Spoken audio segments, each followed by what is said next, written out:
The clock ticked past midnight. The city slept. But Max, the taxi driver, was wide awake. He loved the quiet hum of his cab engine. He loved the way the streetlights blurred past. Tonight, the roads were empty. It was a good night for driving. Max turned up the radio. A static crackle filled the cab. He switched it off. An unsettling quiet settled over him. He shrugged. It was just the silence of the night. Or was it? Max glanced at the back seat, empty as usual. He hoped for a fare soon. The night was young. He had a long shift ahead. Suddenly his radio crackled to life. It was dispatch. "Max!" The dispatcher's voice crackled. "Pick up at Elm Street bus stop. 5 minutes." Elm Street? That was strange. Elm Street was deserted. No one ever went there, especially not at this hour. Max hesitated. He had a bad feeling about this. But a job was a job. He steered the cab towards Elm Street. His heart pounded in his chest. Elm Street was shrouded in fog. The streetlights flickered, casting long, eerie shadows. The bus stop stood alone, illuminated by a single flickering bulb. Max pulled up slowly. He peered into the darkness. A figure emerged from the shadows. It was a woman. She wore a long, dark coat. Her face was hidden by a wide-brimmed hat. Max felt a chill run down his spine. He couldn't explain it, but something felt wrong. The woman got in the back. "Cemetery," she said, her voice a low whisper. "Oakwood Cemetery." Max's grip tightened on the steering wheel.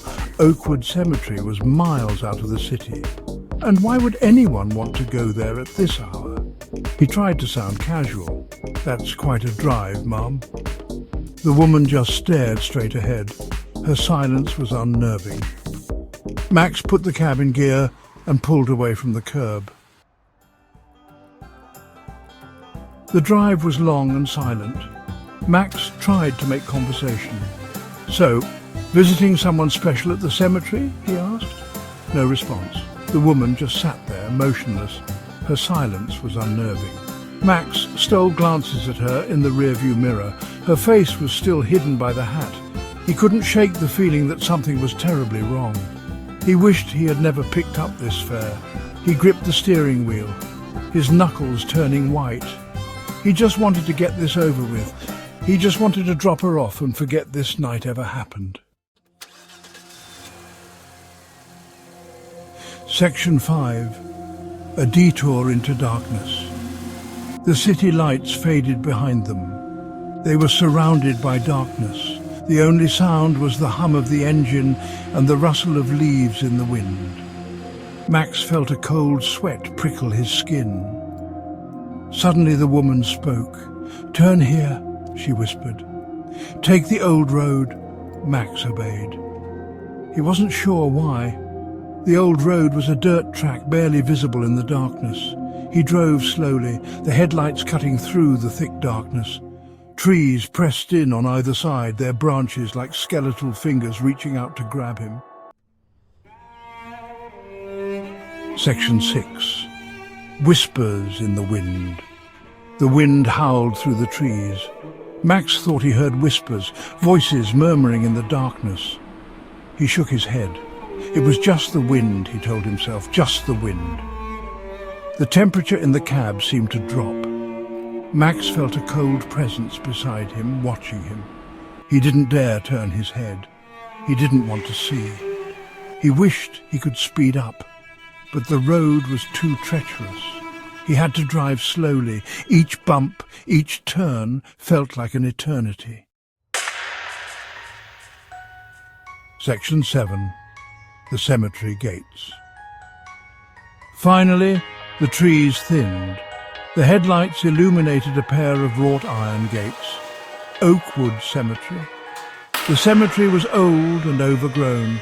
The tombstones stood like silent sentinels in the darkness. The woman spoke for the first time since getting in the cab. "Stop here," she whispered. Max hit the brakes. He let out a breath he didn't realize he'd been holding. He risked a glance at the back seat. The woman was gone. He looked around. There was nowhere she could have gone. The cemetery gates creaked open as if inviting him in. Section 8 vanished without a trace. Max stumbled out of the cab. "Hello?" he called out, his voice trembling. "Ma'am, are you there?" Only silence answered him. The cemetery was deathly quiet. He stepped back from the gates, his heart pounding in his chest. He couldn't explain it, but he felt like he was being watched. He decided to leave. He didn't want to be here anymore. He quickly got back in the cab and slammed the door. As he drove away, he couldn't shake the feeling that he had just witnessed something truly unexplainable. He glanced nervously at the back seat, empty, but the scent of rain lingered in the air. Section 9. An unsettled feeling. Max never forgot that night. He never drove past Elm Street again, and he never picked up another fare after midnight. The memory of the woman in the back seat, the chilling silence and the mysterious disappearance haunted him. He couldn't explain what had happened. Was it a ghost? A figment of his imagination? He didn't know. But one thing was for sure, he would never forget his eerie night drive to Oakwood Cemetery. The experience left him with a lingering sense of unease. He knew, deep down, that some things are better left unexplained. The mysteries of that night would forever remain unsolved, a chilling reminder of the unknown that lurked in the shadows.